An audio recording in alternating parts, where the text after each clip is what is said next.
श्रीमान् वेङ्कटनाथार्य कवितार्किककेसरी वेदान्ताचार्यवर्यो मे सन्निधत्तां सदाहृदि अस्मत् गुरुपरम्परायै நமஹ. இதுவரைக்கும் நாராயணனே சர்வோத்தமன், நாராயணனே பரதேவதை, இது லக்ஷ்மிபதித்தம் முதலான அடையாளங்களை கொண்டு சாதிக்கப்படுகிறது அப்படின்லாம் சொல்லி முடிச்சிட்டோம். இதுக்கு மேல சில கேள்விகள் வரும். இங்க பெருமாள் பரதேவதைன்னு சொல்றீங்களோ சரி, ஆனால் இதர தேவதைகளை பரதேவதை இல்லைன்னு சொல்றதுக்கு என்ன யுக்தி இருக்கு? ஏன்னா ருத்ரன், இந்திரன் இவாள கூட பரதேவதைகளாக சில இடத்துல சொல்றக்கு, அதுக்கு சமாதானம் சொல்லி ஆகணும். அதுக்கோசரம் இந்த ஸ்லோகம் வருது. ருத்ரனை பத்தி நிறைய வாக்கியங்கள் சொல்றது. அந்த வாக்கியம் என்ன பண்றதுன்னாக்க ருத்ரனுக்கே உரிய அடையாளங்களை சொல்லிட்டு போறது. ருத்ரனுக்கே உரிய அடையாளங்கள், அந்த அடையாளங்களை வச்சு சொல்லும் பொழுது நீங்க உமாசகாயம், பரமேஸ்வரம் பிரபம், திரிலோச்சனம், நீலகண்டம், பிரசாந்தம், கைவல்யோபனிஷத் சொல்றது உமாசகாயம்னு சொல்றது. உமாசகாயம்ன்றது அவனுக்கு தானே வரும், பரமேஸ்வரன் அவனுக்கு தானே பேரு, திரிலோச்சனன் முக்கனுடைய பிரான் அவனுக்கு தான் அது பேரு, நீலகண்டம்னு அவனுக்கு பேரு. இப்படி அவனுக்கே உரிய சில அடையாளங்களை சொல்லி இருக்காது. அது மாத்திரம் இல்ல, அங்கேயே ஞாத்வாசம் மத்யு மத்தியேதி நான்ய பந்தா விமுக்தையே அப்படின்னு ஒரு வாக்கியம் இருக்கு. அவனை அறிந்து அல்லது அவனை உபாசித்து மிருத்யுவை தாண்டுகிறான், வேற வழி இல்லை. நான்ய பந்தா விமுக்தையே, மோட்சத்துக்கு வேற வழி இல்லை. அதனால இந்த உமாசகாயம், நீ லக்ஷ்மிபதித்துவத்தை வச்சு நீ சொல்றேன்னு, இப்ப நான் உமாபதித்துவத்தை வச்சுன்னு சொல்றேன். உமாபதித்துவத்தை வச்சுன்னு நான் சொல்றதுக்கு இப்ப ரெண்டுத்துக்கும் வணிகமகன் நீ என்ன சொல்ல போற? வணிகமகன் சொல்ல முடியும், இதுதான் சரி நீ சொன்னியானாக்கா நான் இதுதான் சரின்னு சொல்லுவேன். இதற்கு சமாதானம் சொல்லு. அது மட்டும் இல்ல, பின்னாடி ருத்ரனை பத்தி இதுல வேத பாகத்துல நமக்கம் அப்படின்னு வரும்.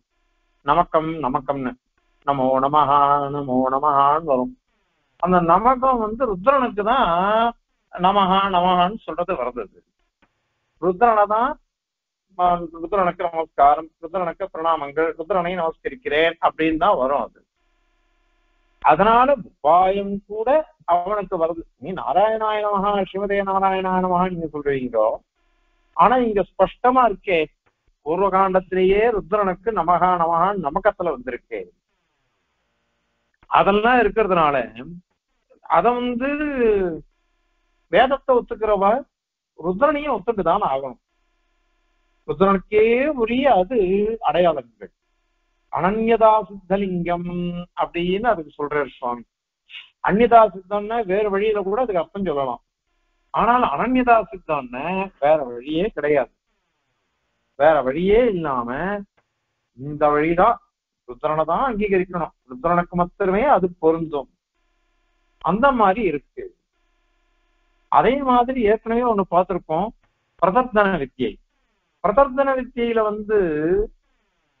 பிரதர்தனன்னு ஒரு ராஜா இந்திரனுக்கு யுத்தத்துல உபகாரம் பண்றான். உபகாரம் பண்ணினதுனால இந்திரன் ஜெயிச்சுடுறான் அசுரர்களை. உடனே அவனுக்கு சந்தோஷம் தாளம் இல்லை. நீ யுத்தத்துல நாங்க ஜெயிக்கிறதுக்கு உபகாரம் பண்ண இல்லையோ, அதனால உனக்கு வரம் கொடுக்கணும்னு ஆசைப்படுறோம், உனக்கு என்ன வரம் வேணுமோ கேளு அப்படின்னு அவன் கேட்டான்.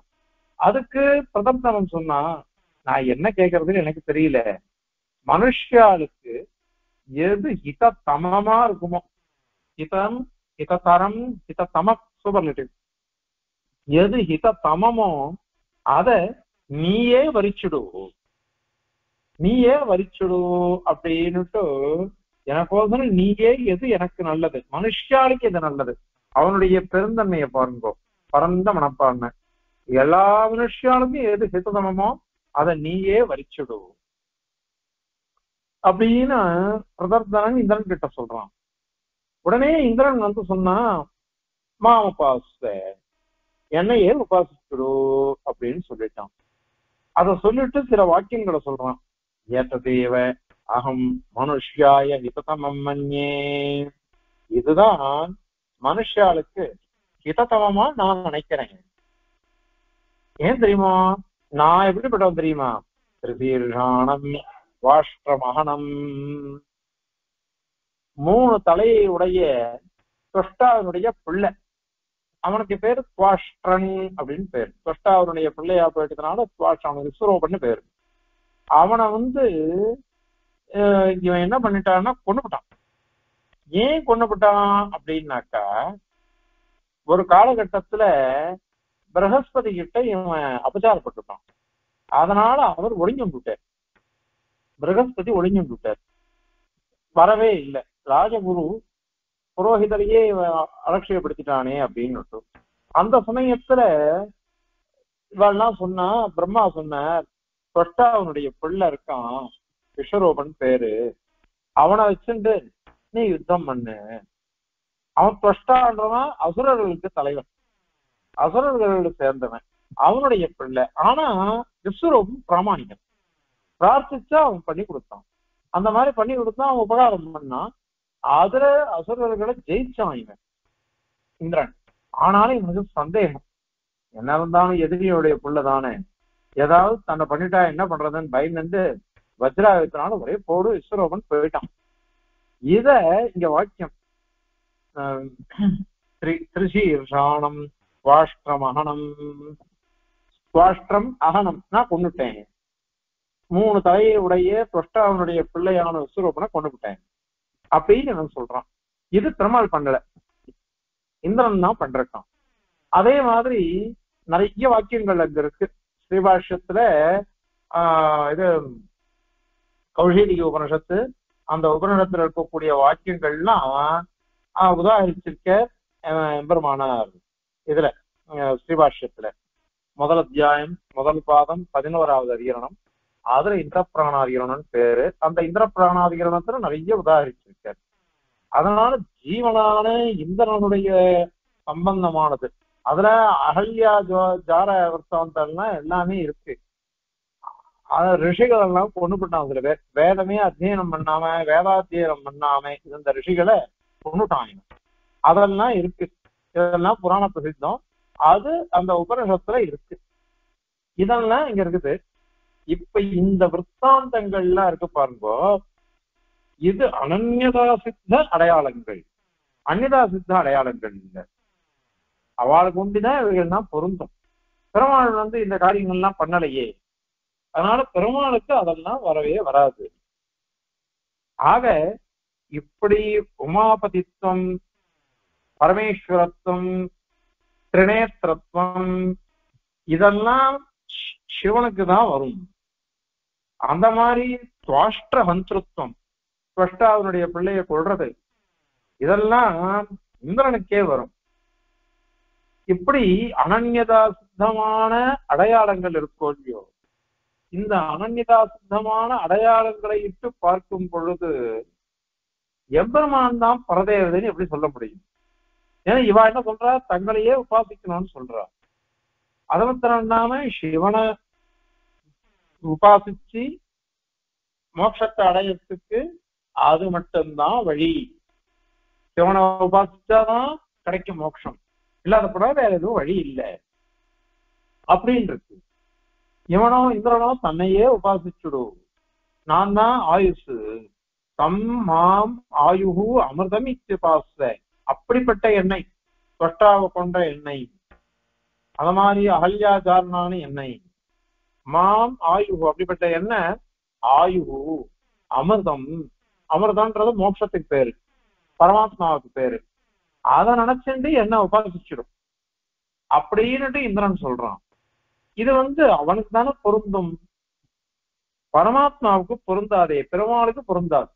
அதனால பரதத்துவமா இந்திரன் இருக்கட்டுமே, ருத்ரன் இருக்கட்டுமே, அதனால நீ என்ன பதில் சொல்லுவ அப்படின்னு கேள்வி.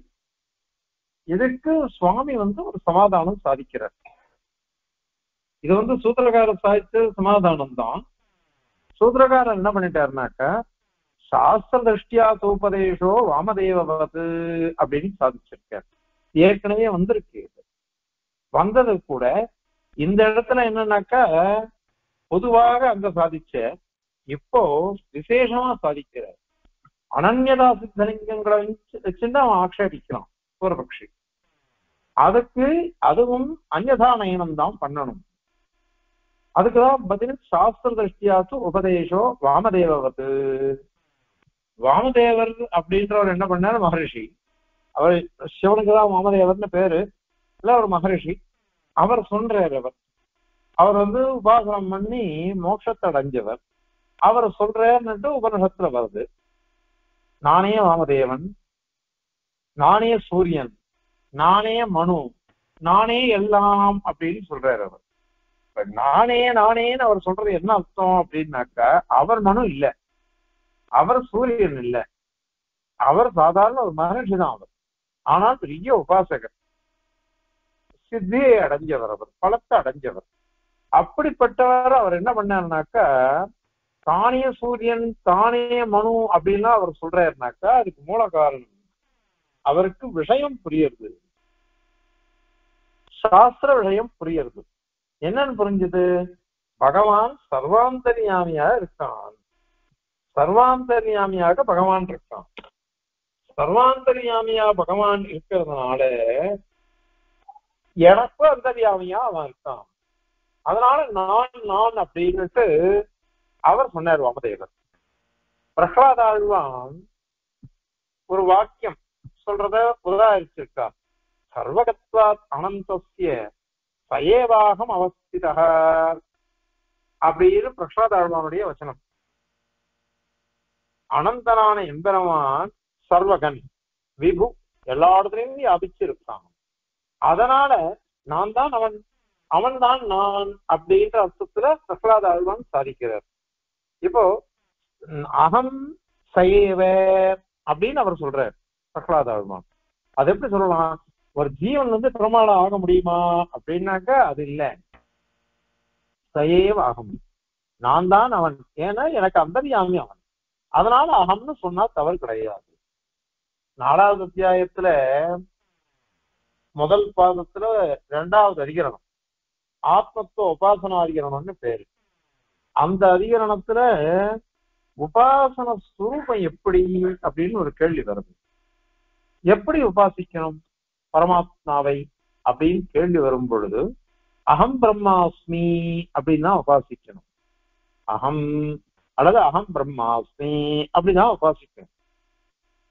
அது பாஷ்யக்காரர் சூத்திரக்காரர் திருவுள்ளமாக சொல்லிட்டு போயிருக்காரு. ஆப்னேஜிதோபகச்சந்தி கிராஹயந்தி அப்படின்னு சூத்திரம். ஆப்னேஜித்து உபகச்சந்தி, அதாவது முன்னாடி இருந்த உபாசகெல்லாம் தனக்கு பரமாத்மா ஆத்மா அப்படின்னு உபாசிக்கிறார். அதனால நான் அகம்னு சொன்னேன்னாக்க எனக்கு ஷரீரி, எனக்கு அந்தராத்மா பரமாத்மா அப்படின்னு தான் அர்த்தம் வரும். அது அந்த மாதிரிதான் உபாசிக்கணும். கிராக எந்திச்ச அப்படின்னுட்டு பிரமாணத்தை காமிக்கிறார். பிரமாணங்கள்லாம் இந்த மாதிரி சொல்றது.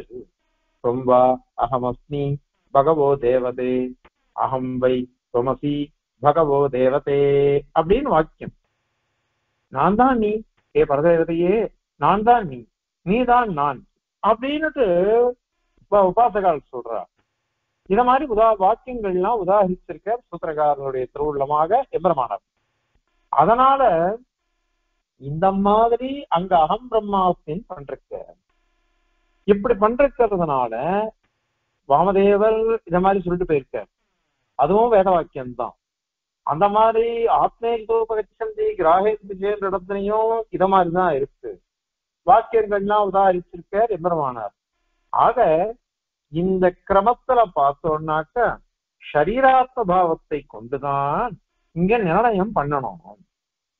இதுதான் சரி. ஏன்னா ஏற்கனவே ஒரு வார்த்தை சொல்லிட்டோம், அந்தர்யாமியாக இருக்கிறவன் அவன் தான் சர்வ காரணம். அந்தர்யாமி யாரா இருக்கான்னாக்கா நாராயணன் தான் அந்தர்யாமி. சுபாலோபனிடத்து அதுவும் ஸ்பஷ்டமா சொல்லிட்டு போயிடுச்சு. அதனால நாராயணனே அந்தர்யாமி. அந்த நாராயணன் யாருன்னா அவன் லட்சுமிபதி, அவன் தான் சர்வாந்தர்யாமி சர்வசரீரி.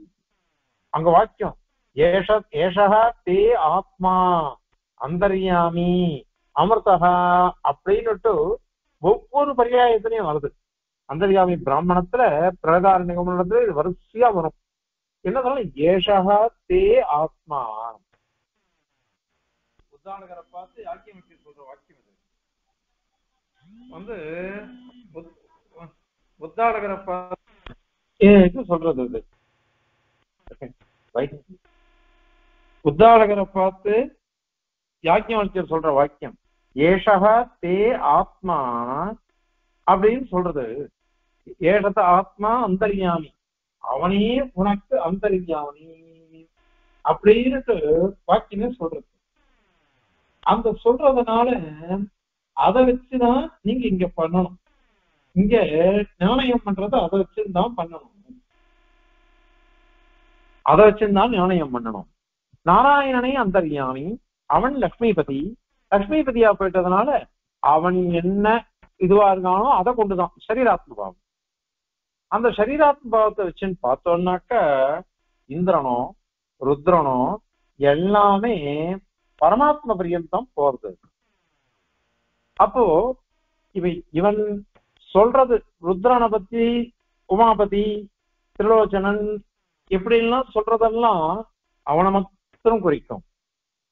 ஆனால் உபாசனம்னு சொல்ல வரச்சு அவனுடைய அந்தர்யாமியான எம்பெருமான சொல்லும். அது எம்பெருமான அவர் சொல்லும். அதனால இந்த தத்விசிஷ்டமா பார்க்கணும், சரீராத்ம பாவத்தை கொண்டு பார்க்கணும்.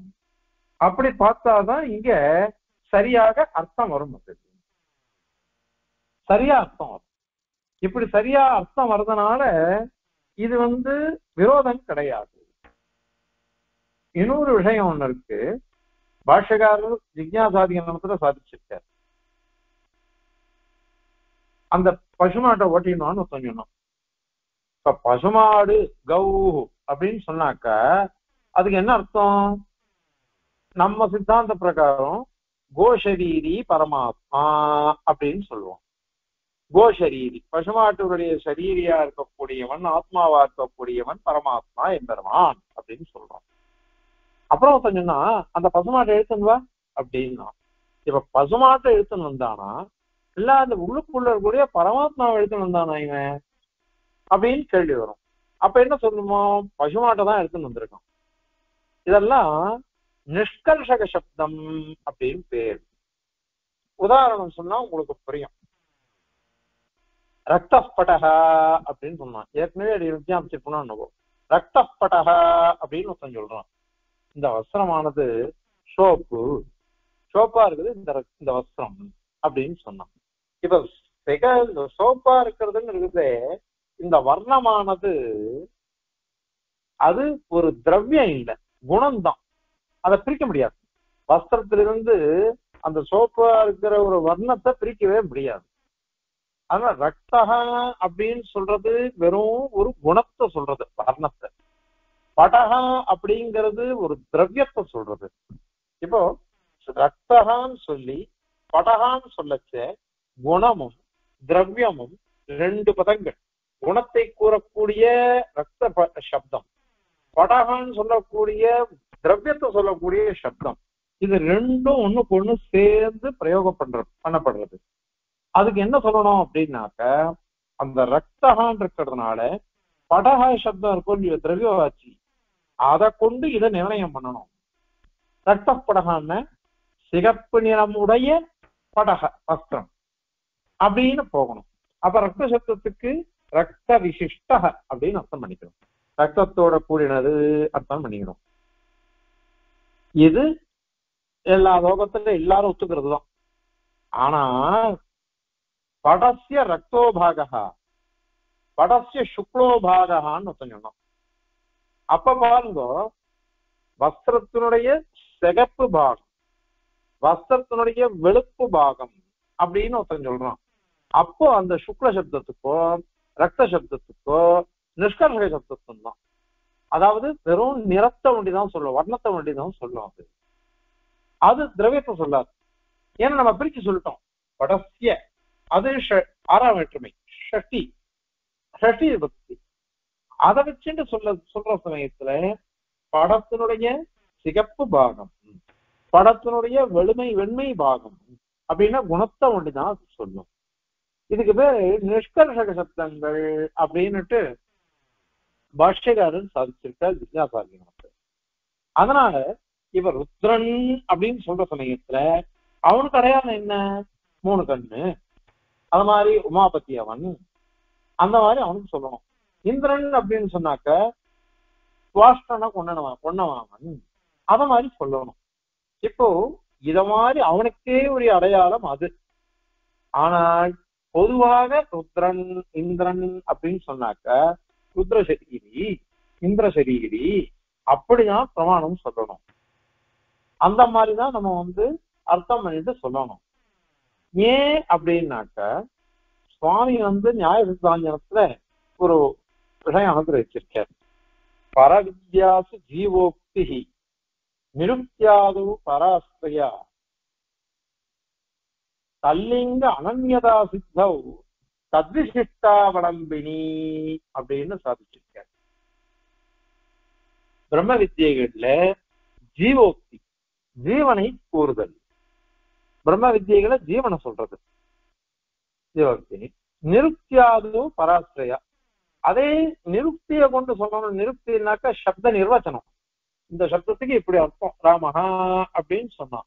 ராமஹான்னா ரமயதீதி ராமஹா, ரமா ரமயதீதி ரமா அப்படின்னு சொல்றோம். இதுக்கு பேர் நிருப்தின்னு சொல்றது.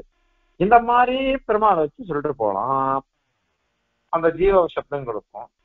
ஆனால் தல்லிங்க அனன்யதா சித்தம், இப்ப சொன்ன பாருங்க, இந்திரனுக்கே உரிய சில தர்மங்கள், அந்த அடையாளங்கள், ருத்ரனுக்கே உரிய அடையாளங்கள், இது அனன்யதா சித்தமானது.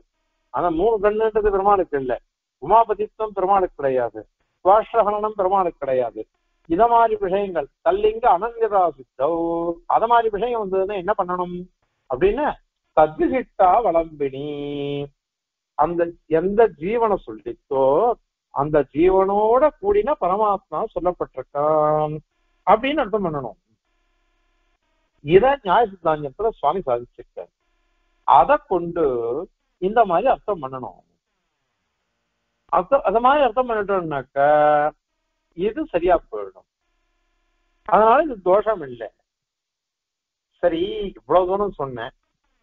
ஆனால் சில ஸ்தோத்திரங்கள்லாம் இருக்கு. அந்த ஸ்தோத்திரங்கள்லாம் என்ன பண்றதுன்னாக்கா ஒரு வாக்கியம் இருக்கு, நகிஹி இந்திரஹ சொதுத்தரஹ அப்படின்னு இருக்கு. ஹே இந்திரனே, உன்னை காட்டிலும் சொத்தக, உன்னை காட்டிலும் சிரேஷ்டன், உன்னை காட்டிலும் வசந்தவன் கிஹி யாருமே இல்லை. நகிஹி இந்திரஹ ஸ்வதுத்தரஹ, இந்திரனே ஸ்வதுத்தரஹ, உன்னை காட்டிலும் வசந்தவன் நகிஹி யாருமே இல்லையே அப்படின்னு ஒரு வாக்கியம் இருக்கு.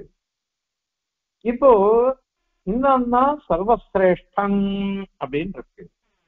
இப்ப இந்திரன் தான் சர்வசிரேஷ்டன் சொன்னாக்க அதுக்கு என்ன பதில் சொல்றது? ஏன்னா சர்வசிரேஷ்டன் சொல்லிடுச்சு. நீ பெருமாளை எப்படி சர்வசிரேஷ்டன் சொல்றியோ அந்த மாதிரி இந்திரன் தான் சர்வசிரேஷ்டன் அப்படின்னு சில வாக்கியம் சொல்றது இல்லையோ, அந்த வாக்கியத்துக்கு நீ என்ன பதில் சொல்ல போற அப்படின்னா இதுக்கும் ஆன்ய பரியம் தான், வேற அர்த்தம் தான் சொல்லணும். ஏன் அப்படின்னாக்கா இந்த ஸ்தோத்திரங்கள்லாம் இருக்கு பாருங்க, ஸ்தோத்திரங்கள்லாம் என்ன பண்றதுன்னா அந்தந்த பிரகரணத்தை வச்சுட்டுதான் சொல்லணும். நம்ம ஆழ்வார் ஸ்ரீசூக்திகள் எல்லாம் பாருங்க, ஏதோ ஒரு கோயில் பெருமாளை பத்தி ஒரு திவ்ய பிரமாணம் ஆழ்வார் பாடுவார். பாடத்தை இந்த பிரமாணத்தை விட்டு வேற யாருமே வசந்தவர் இல்லைன்னு அவர்கிட்ட சொல்லுவார். இன்னொரு கோயில்ல இந்த பிரமாணத்தை விட்டு வசந்தவர் யாரும் இல்லைன்னு சொல்லுவார். அப்படின்னாக்கா இந்த பிரமாணம் சொல்லிச்சா அந்த பிரமாணம் மட்டும் அர்த்தமா, அந்த பிரமாணம் சொல்லிச்சா இந்த பிரமாணம் மட்டும் அர்த்தமா? யாருமே அப்படி கிடையாது. நமக்கு தொண்டமன் இடத்துல இருக்கிறவாள்லாம் தேவ பிரமாண வசதியா சொல்லுவா. திருக்குணத்தை போய் பாருங்க, அமுதனை காட்டிலும் வசதி யாரும் கிடையாது. நம்ம திருப்பதி பக்கம் வந்தாக்க கலியுக தேவத்தை திருவேங்கடமுடையான் அப்படின்னு சொல்லிடுவா. ரங்கநாதன்னா ரங்கநாதன், அழகர்னா அழகர். அவாவாளுடைய பிராந்தத்துல எந்த பெருமாள் இருக்கிறோ அவாதான் அவாளுக்கு பரதேவதையா இருக்கா. அப்படிதான் நம்ம பாக்குறோம். இதுல என்ன ஒரே ஒரு வார்த்தை, திவ்யாத்ம சுரூபத்துல வேறுபாடு இல்ல, திவ்யமங்கல விக்கிரகத்துலதான் வேறுபாடு அப்படின்னு நாம சொல்லிடுவோம். அத மாதிரி இருக்கு.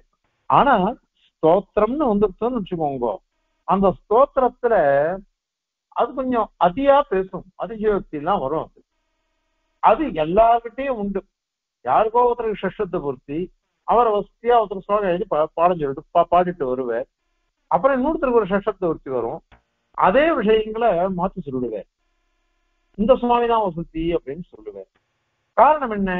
இதெல்லாம் ஸ்தோத்திர வகைராக்கள்ல அலங்காரம், அணி, கற்பனை இதெல்லாம் இருக்கிறதுனால அந்த வாக்கியங்கள் அது மாதிரி வருது. அவ்வளவுதான். அந்த சமயத்துல அந்த பிரகரணத்துல யார நாம ஸ்தோத்திரம் பண்றோமோ அந்த ஸ்தோத்திரத்துக்கு ஏத்த மாதிரி சில விசேஷணங்கள்லாம் சேர்ந்துரும். நம்ம காணிம்பாக்கம் தேவநாயகர் சுவாமி அடிக்கடி சாய்த்தார், இந்த மாதிரி விசேஷணங்கள்லாம் அப்படியே இருக்கும், விசேஷம் வந்துட்டு மாறிட்டு இருக்கும்பா அப்படின்னு. ஏன்னா ஒருத்தரை நம்ம ஸ்தோத்திரம் பண்ணச்சு அவர் ஆஹா உகன்னுவோம், வல்லவர் நல்லவர் அப்படின்னுவோம். இன்னொருத்தர ஸ்தோத்திரம் பண்ணச்சு அதே விசேஷணங்கள்லாம் இன்னொருத்தர நம்ம ஸ்தோத்திரம் பண்ண ஆரம்பிச்சிருவோம். இது லோகத்துல சகஜம். அந்த மாதிரிதான் இந்த இடத்துல என்ன அர்த்தம் இப்போ வந்ததுன்னாக்கா, அந்த இந்திரனை ஸ்தோத்திரம் பண்ணணும். இந்திரனை ஸ்தோத்திரம் பண்ணச்ச மீது சாமானிய தேவதைகள் இருக்கா இல்லையா, அவளை காட்டிலும் நீ வசந்தவன் அப்படின்னு சொல்றதுலதான் நோக்கம். அங்க இந்த மகாபாரதத்துல நாராயண பரத்துவத்தை நிறைய சாதிச்சிருக்க வியாசர். ஆனால் சில இடங்கள்ல முருகன், சுப்பிரமணியன், கந்தன், அந்த முருகனை பத்தி அவர் சேனாபதினு சொல்லி அவரை பத்தி வசதியா சொல்றாரு. அதுவும் மகாபாரதத்துல வருது. இப்போ அவரை வசதியா சொல்றதுனால அப்ப பெருமாளுக்கு பாரமியம் இல்லைன்னு அர்த்தம் வந்துருமா? அவருக்கு பாரமியம் இல்லைன்னு வந்துருமான்னா அது கிடையாது. அந்த சமயத்துல அவரை ஸ்தோத்திரம் பண்ண வேண்டிய பிரசக்தி வந்திருக்கு. அதனால அந்த பிரகரணத்துல அது மாதிரி இருக்கு. அத மாதிரிதான் இந்திரனை ஸ்தோத்திரம் பண்றது. ஆகினால இந்திரனுக்கு சர்வேஸ்வரத்துவம் வந்துடும், அவனுக்கு பரத்தம் வந்துடும் அப்படின்றது கிடையாது, எதுவுமே வராது. அதனால இந்த ஸ்தோத்திரன்றது இப்படிதான் வரும் அப்படின்னு தீர்மானம் பண்ணிக்கணும். சரி, ருத்ரனை பத்தி நமக்கம் வந்திருக்கோ, நமகா நமகான்னா இருக்கே, அதுக்கு என்ன பதில் சொல்லுவேன்?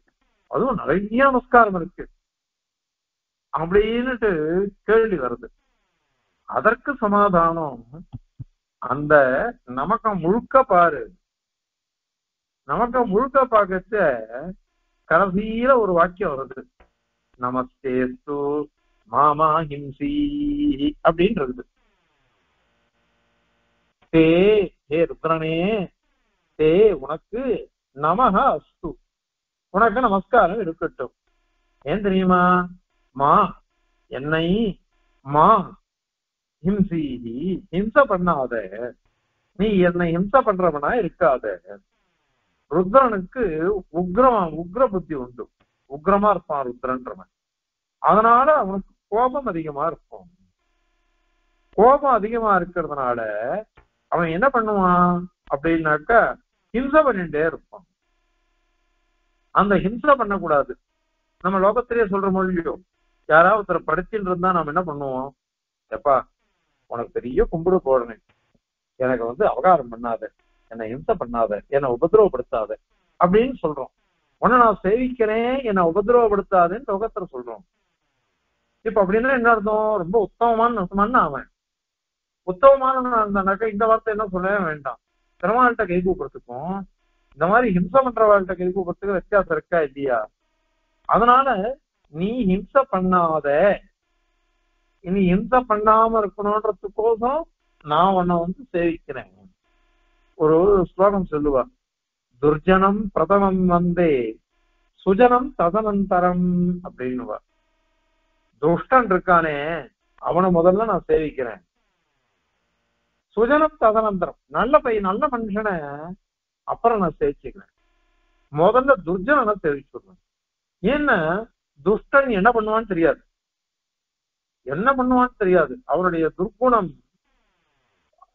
பர்தவரி சொல்றான், சில பேர் பொறுத்தியாருக்கு உபகாரம் பண்ணணும்னுட்டு தன் காரியத்தை கூட விட்டுடுவா, அவள்னா உத்தமாள். தன் காரியத்தையும் பார்த்துட்டு பொறுத்தியார் காரியத்தையும் விட்டு கொடுப்பா, அவள்லாம் மத்தியமா. தன் காரியத்துக்கோசரம் பொறுத்தியார் காரியத்தை கெடுப்பா, அவள் அதமாள். ஆனால் தன் காரியம் ஒண்ணுமே இருக்காது, பொறுத்தியார் காரியத்தை வேணும்னே கெடுப்பா சில பேர். தேகேன ஜானிமகே அப்படின்னு நாம் பர்தவரி, அவ யாருன்னு எனக்கு தெரியல, அதமாதமாள் வாழலாம், அவளை இவாதான் அப்படின்னு அவளை என்னால் நிர்ணயம் பண்ண முடியல, அவ்வளவு மோசமானவா அவ அப்படின்னு சொல்லிட்டு பர்தவரி சுபாஷிதத்துல சொல்லியிருக்கான். அதனால இந்த மாதிரி துஷ்டாள் இருந்தான்னு வச்சுக்கோங்க, அவகிட்ட போய் நாம கும்பிடு போடுறதுன்றது சகஜம். அதனால பலவிதமான நமஸ்காரம் பண்றது ருத்ரன். ஏன் இந்த மாதிரி நமஸ்காரம் பண்றாருன்னா, அவர் ருத்ரன் உக்ரமா தான் இருப்பார், எப்பொழுதும் தோஷம் கெடுதல் பண்ணுவார் தோஷத்தோட. அதனால அந்த கெடுதலை பண்ணாக்கா அது பண்ணாம இருக்கணும், அதுக்கோசரம் அவரை கை கூப்பி சேவிச்சு என்னை படுத்தாம இரு. இது நாங்க சொல்லல, அந்த வாக்கியமே சொல்றது, நமஸ்தேஸ்து மாமா ஹிம்சி அப்படின்னு சொல்றது. உனக்கு நமஸ்காரம், மா மா ஹிம்சி, என ஹிம்சப்படுத்துறவனா இருக்காத அப்படின்னு சொல்றது. அதுக்கோசரம் தான் அங்க நமஸ்காரம். ஏன்னா கெட்டவன் கிட்ட அப்படிதான் ஆகணும், நல்லவா கிட்ட நம்ம கைக்கு பாட்ட கூட பரவாயில்ல, அவ ஏதாவது நமக்கு என்ன வந்தது அப்படின்னு உடைக்க போயிடுவா நல்லவா. அதே துஷ்டன் திரும்பி பார்க்காம பாரியா, உன்னை அப்புறம் பச்சிக்கிறோம்ப்பா அப்படின்னுவா. நிறைய அதையெல்லாம் அனுபவிச்சிருக்கோம். அவ இதெல்லாம் பார்க்கச்சே நம்ம திரும்பி பார்க்காம போயிட்டோம்னாக்கா அது ஏதோ பண்ணுவா பெரிதம். அந்த மாதிரி இருக்கா, அந்த மாதிரி ஜீவன் இந்த ருத்ரன்றவன், அந்த மாதிரி ஜீவன் இந்திரன்றவன். தனக்கு உபகாரம் பண்ண விஸ்வரூபனையே கொண்டுட்டான் இந்திரன். எவ்வளவு மோசம். அதனாலதான் கொஷ்டா என்ன பண்ணா, யாகம் பண்ணி விருத்ராசுரனை உற்பத்தி பண்ணான். கடைசியில ஸ்வரத்துல தவறு பண்ணிட்டான், ஸ்வரத்துல தவறு பண்ணிடவே கொண்டுட்டான் ருத்ரனை இந்திரன். அதனால எதுக்கு இந்த மாதிரி இருக்கிறவா எப்படி பரதேவதையா இருக்க முடியும்? அதுலதான் இந்த வேதம் என்ன பண்றதுன்னாக்க, பகவானை ரட்சகனா வரிக்கிறது. அதே இந்த ருத்ரனை ஹிம்சகனா சொல்லி நீ ஹிம்சை பண்ணாம இரு, அதனால உனக்கு நாங்க சேவிக்கிறோம் அப்படின்னு சொல்றது. அப்படி சொல்றதுனால இந்த மாதிரி இருக்குது. இதுக்கோசரம்தான் ஏற்கனவே இத ஜீவ சரத்திலேயே இதெல்லாம் சொல்லிருக்கோம் இது. அதனால இந்த பரத்வ நிர்ணயம்ன்றது இந்திரனுக்கோ ருத்ரனுக்கோ வேற யாருக்கும் வராது. இது இத மாதிரி இடத்தெல்லாம் ஐந்திரிய நியாயம் சொல்லணும். முன்னாடியே சொல்லிருக்கோம், இது பரமேஸ்வரியே அப்படி இந்திரன் அப்படின்னு சொன்னாக்கா நிருப்திய வச்சுட்டு சொல்லலாம். நிருப்தி எப்படி? இது பரமேஸ்வரியே, சாதாரண ஐஸ்வர்யத்தை கொடுக்கிறவன்ல எம்பெருமான், மோட்ச ஐஸ்வர்யத்தை கொடுக்கிறவன், முக்தனுக்கு எந்த ஐஸ்வர்யம் வேணுமோ அந்த ஐஸ்வர்யத்தை கொடுக்கிறவன் அவன். அதனால இது பரமபுருஷாய் தம் முக்த ஐஸ்வர்யம் அப்படின்னு தான் பாஷ்யக்காரர் பிரயோகம் பண்ணிருக்கார். அதனால அப்படிப்பட்ட சொந்த ஐஸ்வர்யத்தை கொடுக்கிறவன் எம்பெருமான். அப்படி கொடுக்கறதுனால அவனுக்குதான் இந்திர சப்தம் பொருந்தும். இது ஐந்திரிய நியாயத்தை கொண்டு சொல்றது, நிருப்தியை வச்சுட்டு, அதாவது நிர்வச்சனம் சொல்றது. இந்த பதத்துக்கு இது அர்த்தம். இதுதான் ஏற்கனவே சொல்றோம், சாட்சாதத்ய விரோதம் ஜெய்மினி அப்படின்னு. இதை ரகசியத்திர யதார்த்திலேயே சுவாமி தேசியன் உதாரிச்சிருக்கேன் இந்த சூத்திரத்தை. ஒரு சப்தத்தை சொன்னாக்க அந்த சப்தத்தை அதனுடைய அர்த்தத்தை கொண்டு பரமார்த்த பரியந்தமா கொண்டு போகலாம். அதே இப்ப சொன்ன பாருங்க அனன்யதா சித்தலிங்கம், அது சொல்ற சமயத்துல பரமாத்மாவுக்கு அந்த அனன்யதா சித்தமான லிங்கங்கள்லாம் சேர்ந்து வராது. அதுக்கோசரம் என்ன பண்ணணும்னாக்கா ஷரீராத்ம பாவத்தை கொண்டு சொல்லணும். அப்படி சொல்லிட்டாக்கா எல்லாம் சரியா போயிடும். ஆகவே ருத்ரனையோ இந்திரனையோ பரதத்துவமா மாதிரி சொன்னா கூட அது பரதத்துவமா ஆகாது. அது என்ன பண்ணணும்னாக்கா எம்பெருமான் பரியந்தம் ஷரீராத்ம பாவத்தை சொல்லி நிர்ணயம் பண்ணணும். அப்படிங்கிறதுக்கோசரம் ருத்ரனோ இந்திரனோ பரதத்துவம் ஆக மாட்டார்கள் அப்படின்றது இந்த ஸ்லோகத்தினால சாதிக்கிறார். இப்போ இந்த ஸ்லோகத்தை சேவிச்சு அதனுடைய தாத்பரியத்தை பார்க்கலாம். ருத்ரேந்திராதிஸ்தயத்ர ஸ்புரதி பரதயா அனன்யதா சித்தலிங்கைஹி தத்தத்தைர் விசிஷ்டஹ ஹரிரகிலதனுஹு தாசு வித்யாசு வேத்யஹ பாரம்யந்து ஆன்யபர்யாத் ந பவதி நகிரித்யாதிபிஹ ஸ்தோத்ரவாக்யைஹ அன்யாகூதைஹ நமஸ்யாதிபிரபி ந பரஹ ஸ்யாத் அனைகாந்த்யதுஷ்டைஹ.